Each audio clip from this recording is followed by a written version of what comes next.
Hello, everybody. Welcome to Therapist Take, and we're going to talk about this concept of selfishness, which is very complicated. We like to simplify it, but it's actually a really complicated concept. So that's what we're going to do in this episode, so don't go anywhere.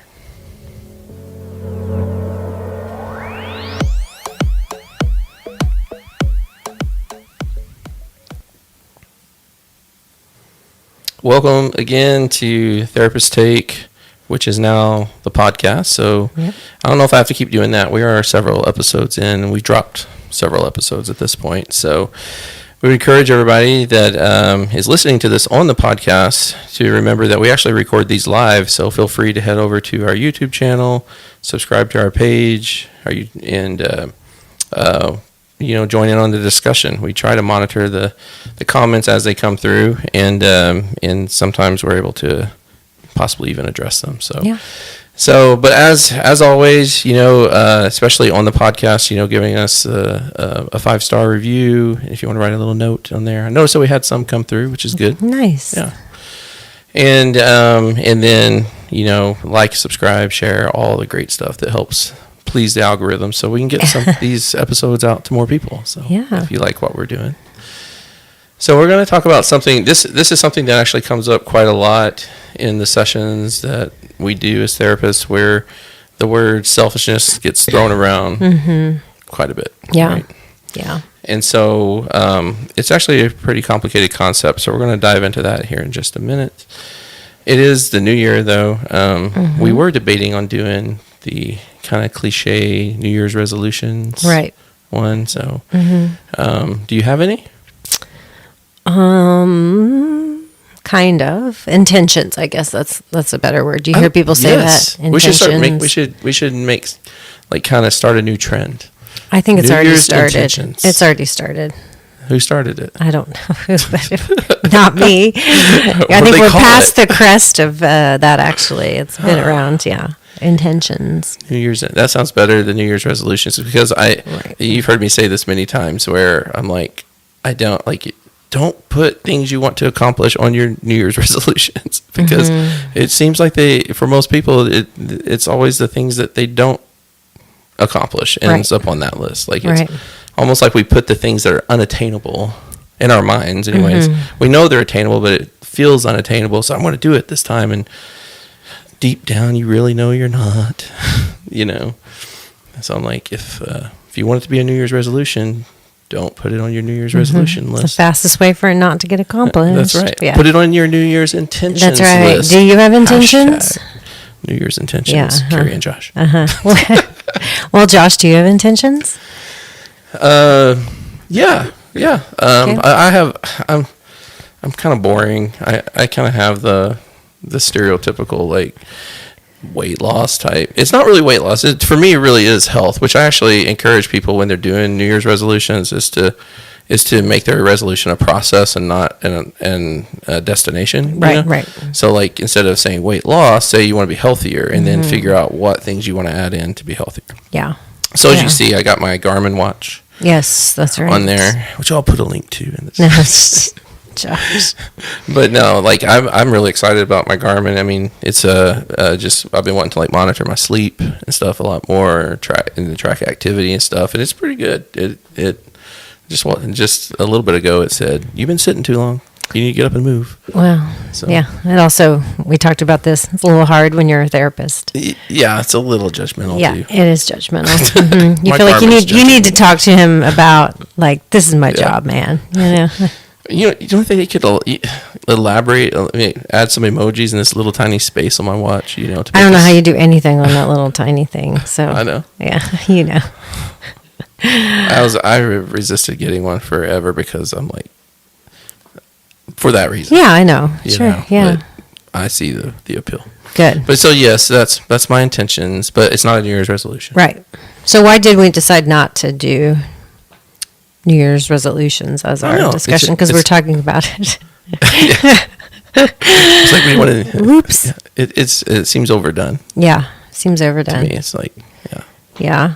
So. But I do think that the reason we decided to kind of talk about this idea of selfishness was I have been seeing, on my brief social media time that people are still posting a lot about their New Year's resolutions or intentions. And what I've seen is that a lot of people are posting about self-care, or I saw some people like, my audience is going to be myself and not other people's feedback, or, just kind of that kind of information. So I think that actually really does fit with selfishness and self-care and all those kind of things. Right.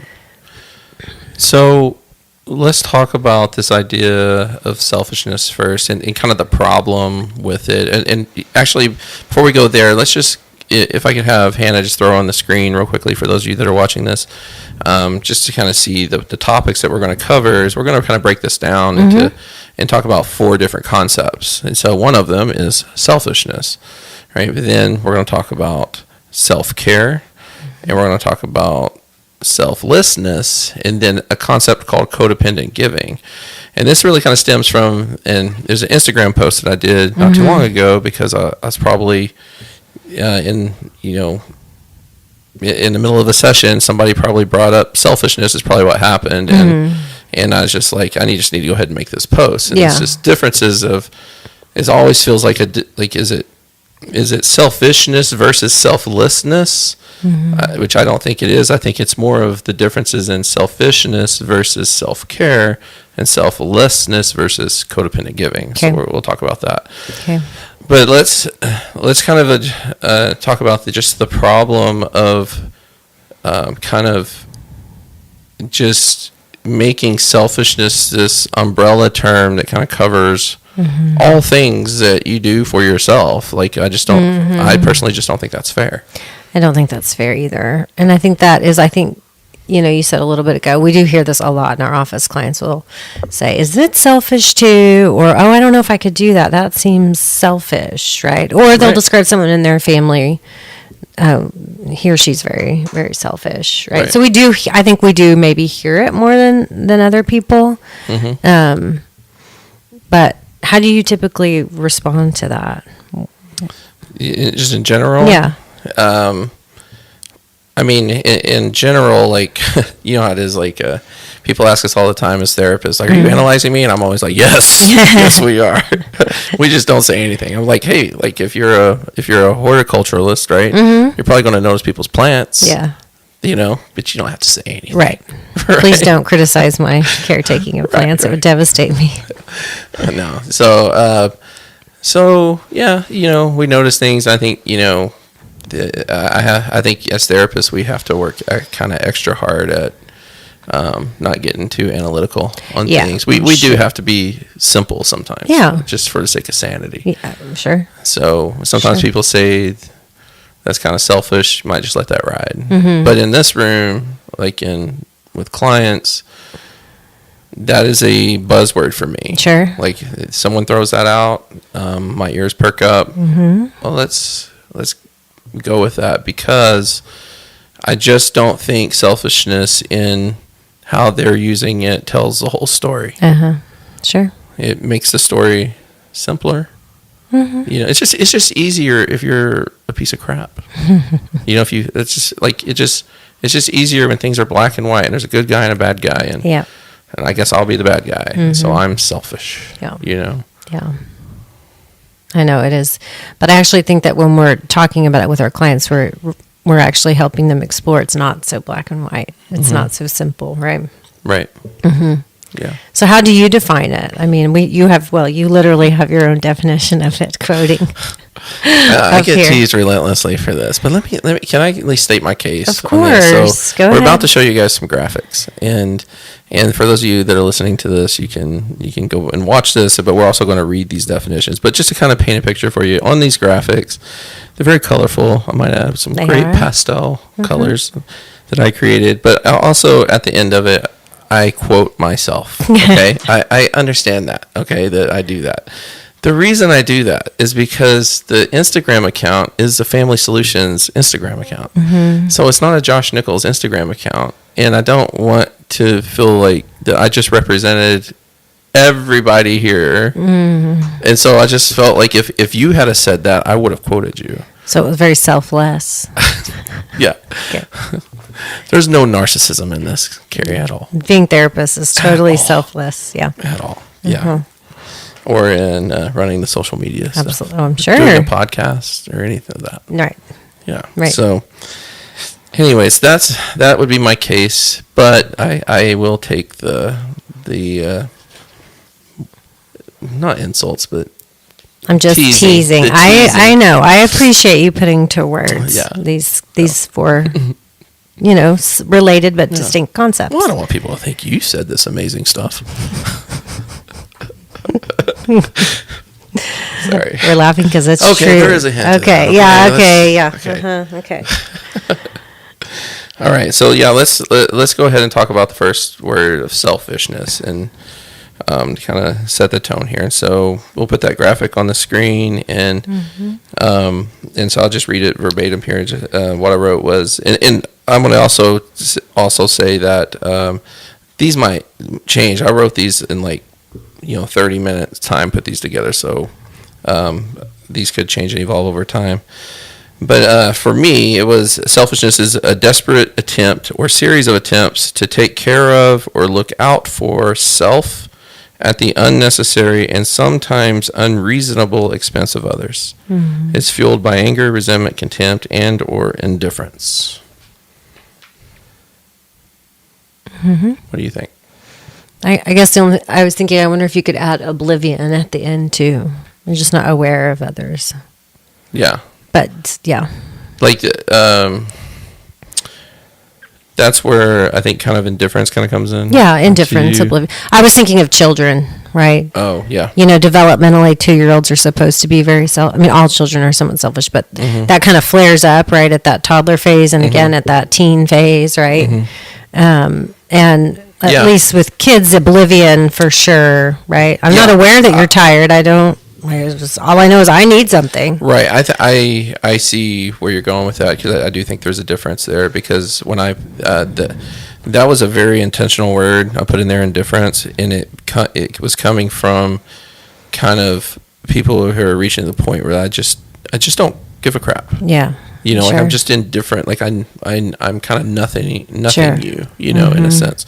And what you're talking about is more like just kind of a lack of awareness, not paying attention. Right. Yeah. So I would agree. Yeah. I mean that last part of it is almost in some way shedding some light on why someone would maybe be selfish, right? And we could go on and on and on about that, right? Yeah, and I think in that, there definitely is an attempt to take care of yourself. To relieve some kind of pain, to cope with some kind of something, sure. But it is, in a nutshell, it's coming at the expense of others in a way that's just really unnecessary and often painful. Yeah. And I would say that's selfish. I think that's how probably when people that are hurting use that against somebody else, that's probably what they're reflecting on, is that some decisions that you made to help you hurt me, impacted me. Yeah. And sometimes you kept doing it. I think that's a lot. Again, I'm thinking of all this through a developmental lens. I think that a lot of those conflicts in the beginning phases of relationships, or if you start moving in together, you get married, those kind of things of, I can't believe you live this way, you're selfish, right? And it's the idea of blending two needs, right? And not recognizing that what you do or how you live or whatever and how it impacts somebody else because you haven't had to in the same way. Exactly. So that's why that right there is exactly why I think we have to break this down, because sometimes self-care feels like somebody's being selfish, in a sense, in the purest sense. Like if you want to consider, when I do something to take care of me with me as the focus, that I guess technically is selfish. Yeah. But I think the way we use that as a culture, with selfishness having this kind of negative connotation, sometimes when people do things that have that's just self-care, it feels selfish. So I don't. I think we often would think, if we're going to say it's selfishness versus what we would have said selflessness, but I think it's really, we got to look at selfishness versus self-care. So how do you define self-care? Well, let's get into it. Isn't that a good question? You know, I have it right here. According to... Let me see who said that. Who said me. Oh, okay. Yeah. So quote yourself then. Okay, here we go. Self-care. I'm embarrassed now. No, I'm sorry. I really don't. I really do appreciate and like what you wrote. I know. Okay. I'm really not that embarrassed.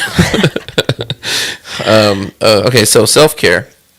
A repetitive or habitual effort where one with hesitant mindfulness tends to the wants and needs of self.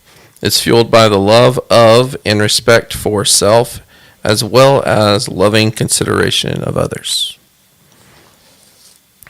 It's nice. Yeah, it feels better Yeah. than selfishness. Yeah. There's still like, like it's repetitive. It can be habitual. Mm-hmm. One of the terms I put in here that was very intentional was that hesitant I mindfulness. saw that. Mm-hmm. So I do think it's important if you were to suggest, or if we're working with a client or somebody and we're suggesting that they do self-care things and they're not real good at it, they're just starting it, it's new to them. I think experiencing the hesitancy, the pause, like the discomfort with doing something for self, I think that should be there. Yeah. Because it helps you reflect, like, is this okay? Yeah, sure. To do? Is this going to be okay for other people? So I don't think that when it comes to self-care that it should just be too terribly easy and we're just like, yep, I'm going to do this, I'm going to do that, because now we might have thrown out mindfulness of other people. Right, which actually could then slide you into the other area where you're not mindful of others. You're right. Yeah. Who do you see, as from a therapist's perspective, struggling, acknowledging there's a difference between selfishness and self-care? Well, my point of reference is going to come back to the populations that we tend to see, which are often, we do a lot of betrayal trauma work. So when there's infidelity and sex addiction, and it's usually the addict or the acting out partner, the sexually compulsive person that I see have a hard time with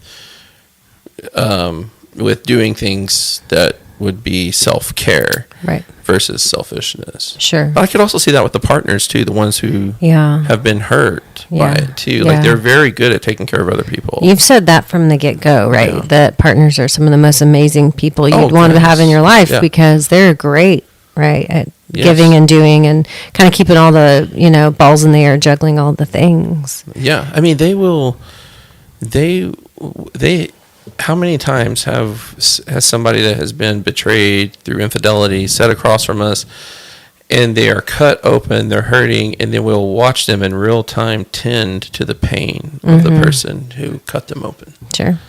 I mean, they truly are amazing people. Sure, it's beautiful, right? And I think that's what I see clinically is that, well, isn't that selfish if I go to group once a week instead of the normal routine, or if I say no, I'm not, I'm going to take some time for myself, whatever the new boundary would be, that kind of struggle to create some definition and distinction between selfishness and self-care. I see that population. I also think mothers just in general really kind of struggle with that, right? Oh yeah. My joke was when my kids were little, I'm like, I haven't eaten a hot meal in years, right? Because every time I sit down, somebody needs something. Right. Yeah, that's right. Right. So. Yeah, and you're always the last to eat. Always. Right. And it's cold by then. Sure. Not a hot meal anymore by the time you get to it. No, but I made it. Yep. Yeah, that's true. Yeah, and I know there are definitely some cultural, aspects to this. There are some biological components that can be worked into why it might favor one group over another. Sure.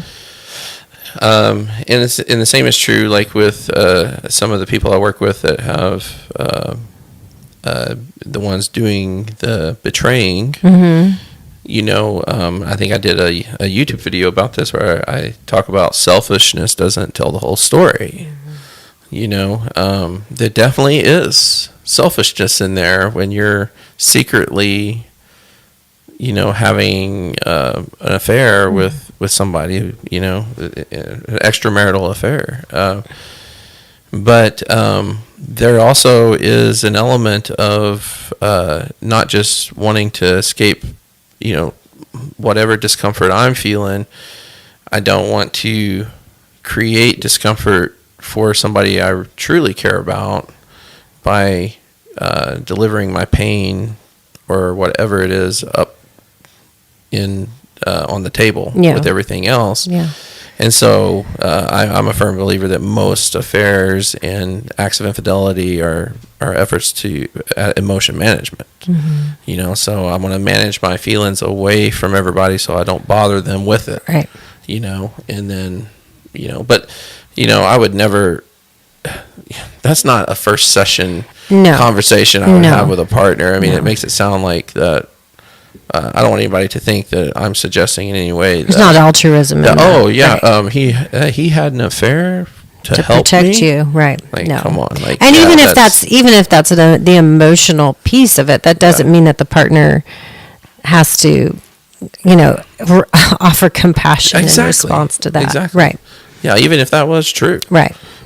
You don't have to. No. You don't have to say thank you. Sure. I mean, because you could say it was selfish to take your pain away instead of bringing it where you agreed to. Yeah. But there's a lot of things that we do that have good intentions, which I'm not saying that an affair has good intentions in that sense. Right. But in other words, we can hurt people still, and I don't have to dismiss my pain because you didn't mean to. Yeah, no. Yeah, I say that a lot in a lot of contexts in my life. Your intentions don't take away the pain, right? Not meaning to doesn't all of a sudden mean like, oh, cool. Right. Who was it that said the road to hell is paved with good intentions? I don't know who said that, but I use that a lot in therapy too. If you're listening to this, let us know.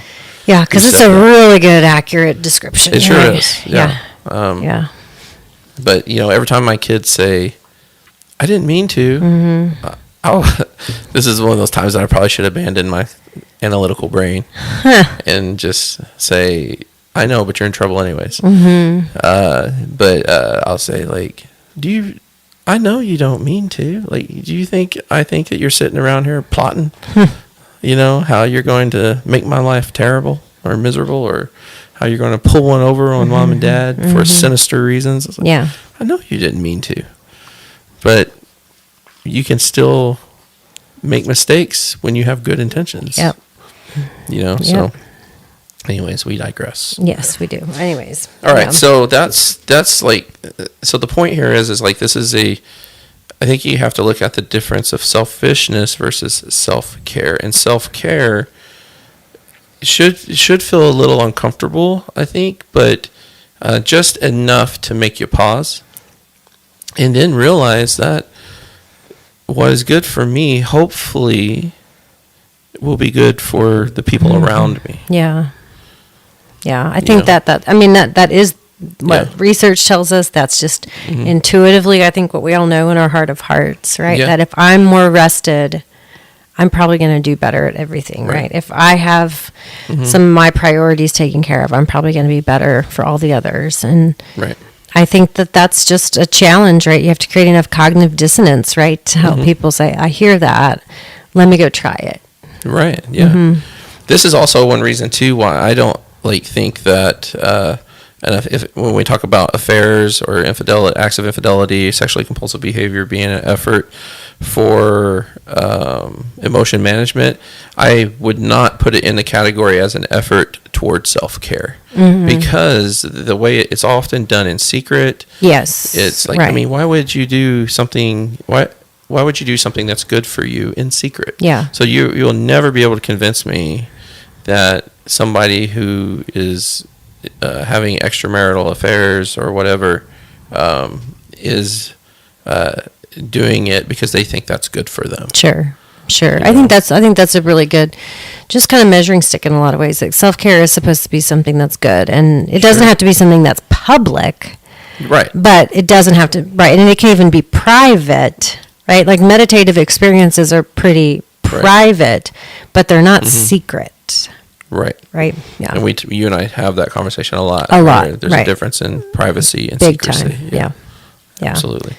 So I think because we, like I said earlier, that someone might think that it's selfishness versus selflessness, but I think it's selfishness versus self-care.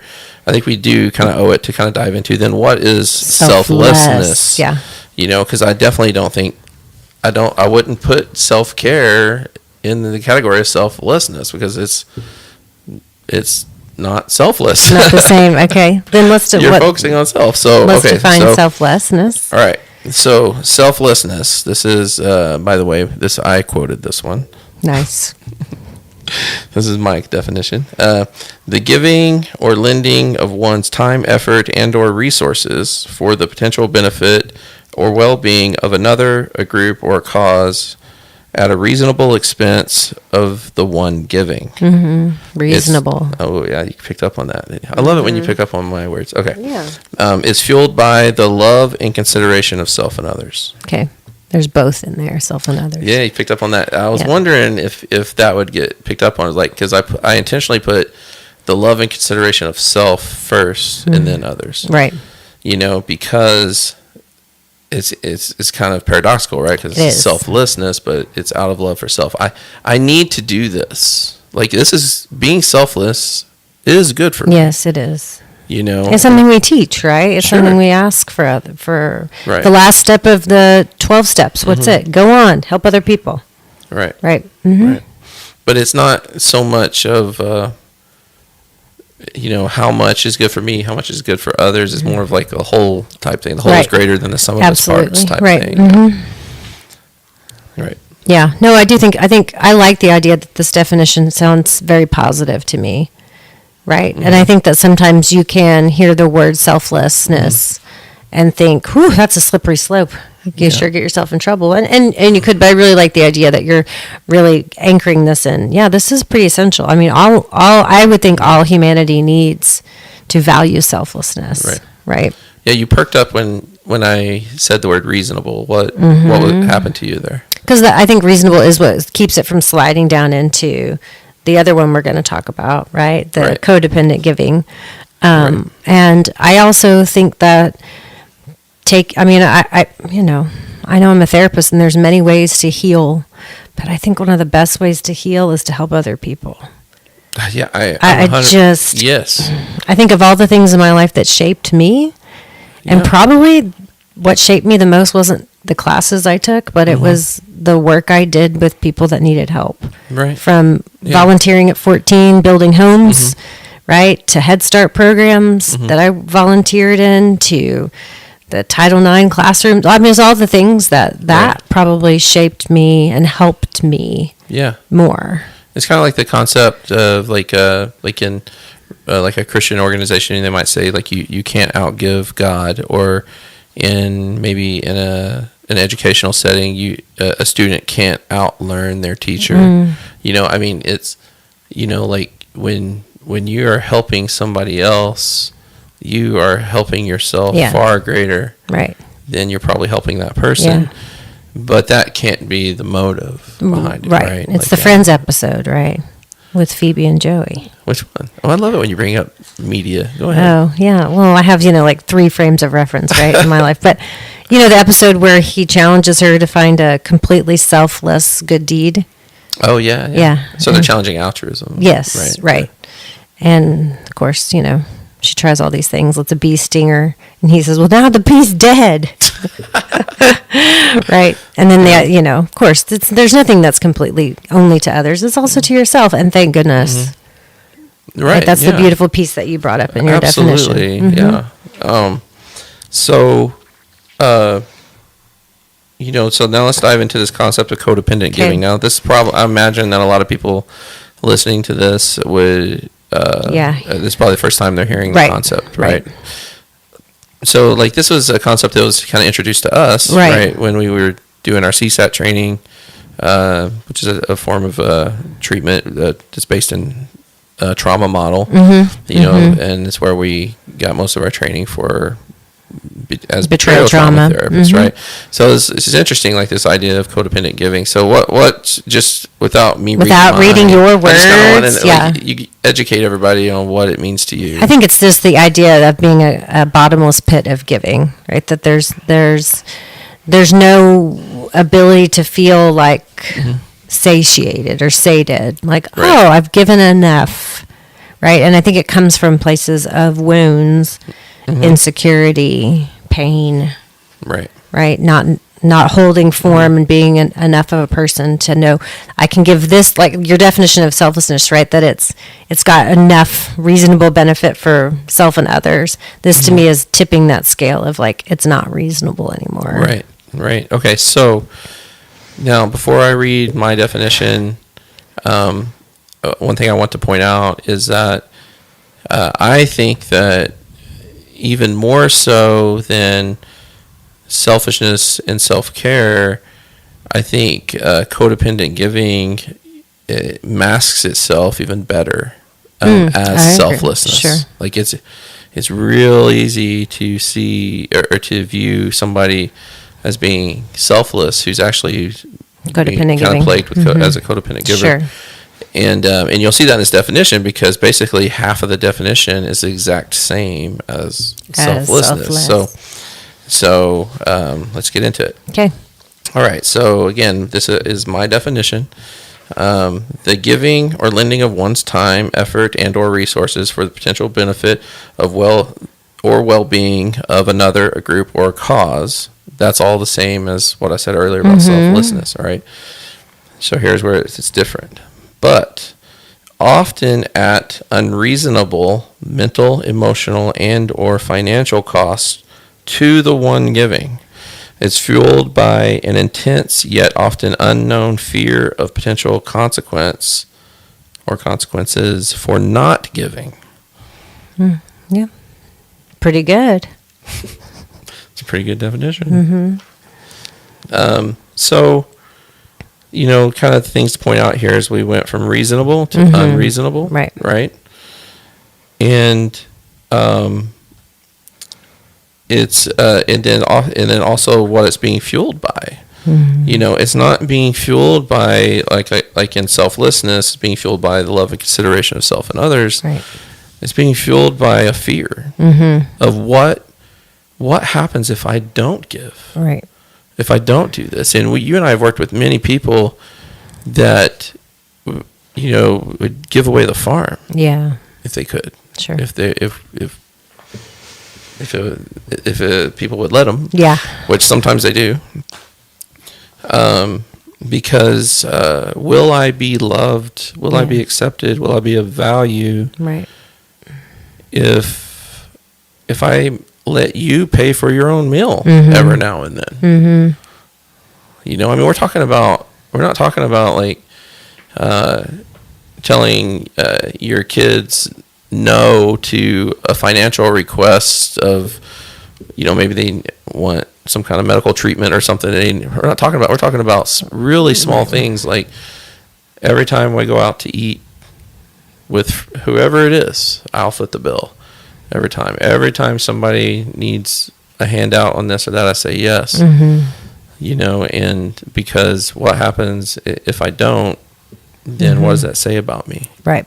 And it looks selfless, but it's really not. Right. I think that it's also really important to kind of highlight the unknown part. I think we sit with people a lot of the time and we'll be a mirror and reflect back, well, what would happen if you said no to that? Or if you didn't do that? Or if you stepped out of the way and let that situation be different?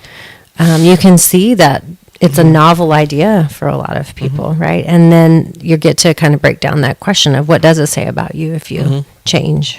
Yeah. Yeah. And so to kind of sum that up, you know, like if it is not, to me, I would not group you in the category of selfless if giving is the bulk of your identity. Like, this is who I am, someone who gives, and that is the extent, that is who I am. You know, I think that there's something deeper going on there, because another thing that I often say is that when we go back to self-care, is self-care can really be summed up in someone's ability to make regular use of one word. No. Because when I say no to you, I'm saying yes to me. You know, and codependent givers are going to have a very hard time saying no. Sure. Yeah. And again, I think it's sometimes hard to distinguish, like you're saying, from selflessness, because we celebrate, right, people that, I mean, how many times do you hear in your office people say, oh, no, I will, or my partner will, or my parent or my friend will give the shirt off their back. Oh, they're the first one you can call. And we just, what statements like that are, isn't this person elevated on a pedestal? Right. Right. And I think that that's something, again, that we celebrate. And so how do we take that from, I love that someone's so good at saying yes and saying no. Yeah. Right. The whole goal of healthy communication is that your yes really means yes and your no really means no. Right. Yeah. Funny statements like, oh, mom loves to cook and clean all by herself every night. Right. It's what she lives for. Right. Right. Well. Yeah. Maybe. Right. But maybe there's something behind that, right? Is it sliding into compulsive giving? Right. And I think it's just worth people being aware of too, like that. You know, this is why I say it kind of masks itself too, because we often will glorify people that are actually codependent givers. Sure. The shirt off their back things. Don't give their not. Come on, like. I'm not gonna give the shirt off my back. I'm sorry. I have other motivating reasons for that, but you know, it's great to have giving as part of your value system, right? But kind of going back to the selflessness definition, there's a point where giving is unreasonable. There's and that does have to be determined by the individual. Yes, and it does have to change over time too. Right. Yeah. Exactly. But if you're at some point, you potentially harm yourself to such a degree that you can't give anymore. Yeah. So if you give away the farm, then, you know, you can't grow your crops anymore to help other people. Right. You know? Right. So, so it's just selfishness is one of those concepts, along with, which I guess we could probably do other podcasts on this, like along with concepts like love and forgiveness. It's a very complicated concept, and it's a buzzword for me every time someone brings it up. I agree. Yeah. Again, these are, it's just kind of giving you, to take this idea and break it into some new quadrants, perhaps for you to explore and ask yourself some of those hard questions. And, then asking, how do you feel afterwards, right? Right. How do you feel when you give, or when you say yes, or when you say no? Yeah. Maybe that'll help people make New Year's intentions, right? To take this full New Year's circle. Intentions. Yeah. I love it. Yeah. I know. We're full circle, aren't we? Full circle. Yeah. And I wanted to also say too that, with these very complicated concepts that are probably constantly evolving anyways, I don't want anybody to think that you and I got it all figured out. Oh, no. So, like, I'm like kind of like how you said, you would put oblivion in there for one of the definitions, and I would be interested to hear from others on, what their definitions of selfishness versus self-care is, or selflessness versus codependent giving, or is there some other kind of similar concept in there that's something versus something that we didn't even address didn't today, even touch. Yeah, that kind of fits. Great. Yeah. And so I love that stuff. Yeah. More to think about, right? Yeah. Yeah. I love thinking. Being left alone to think. Thinking's so great. Okay. Well, we appreciate everybody who has tuned in, who values this. Again, don't forget to make sure on the podcast to go. If you haven't checked out the podcast, go check it out. It's basically at most places that you can get a podcast. You probably can find ours there, and those reviews really help the algorithm. So give us that 5-star review, but also subscribe to our YouTube channel, and don't forget to check out all the different links and things that we put into the description on the YouTube channel. Also, I think sometimes we do that even on our Facebook page, and then on the podcast, it'll all be in the show notes. So check out the show notes to get those resources, or if we mention a book or something, sometimes I'll put a link to that in there and things like that. So. Great. That's it. Okay, we did it. That's how. Yep. How come every time we solve the world's problems, we do another podcast? I don't know. If that were true, I guess this should be the last one. It should be. I know. I guess we're not doing a very good job. We better figure that out. Let's just pretend today that we did it for today. We did it. Okay. We did it I can live in that space. All right. Okay. All right. Thanks, everybody. Thanks.